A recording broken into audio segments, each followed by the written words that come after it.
How to fix Instagram gallery problem on Android or iOS phone. Hello guys, in today's video I'm gonna show you how to fix this problem easy and quick.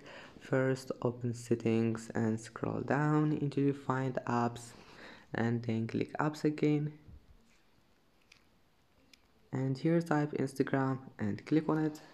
Now click force stop and go to storage, clear cache, and then click permissions, and here we'll find storage. You will find it like that.